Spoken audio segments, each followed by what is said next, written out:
Yamaha FZS version 3। তো এই বাইকের এয়ার ফিল্টার খুলতে গেলে কিন্তু এই পাশের সম্পূর্ণ কিটই খুলে নিতে হয়, যেহেতু এখানে একটা নাট আছে, এখানে একটা বোল্ট আছে, যার জন্য কিন্তু সম্পূর্ণ কিট খুলে নিতে হয়, অর্থাৎ বাম সাইডের সম্পূর্ণ কিটই খুলে নিতে হচ্ছে।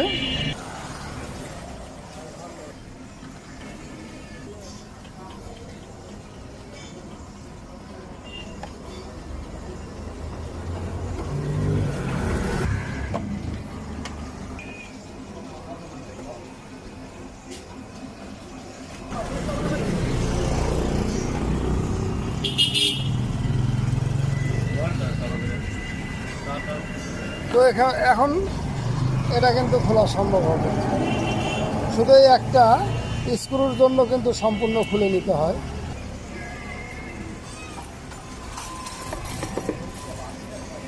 এয়ার ফিল্টার যা আছে ভালো আছে, আমরা তবু একটু ঝাইরে লাগিয়ে দেবো।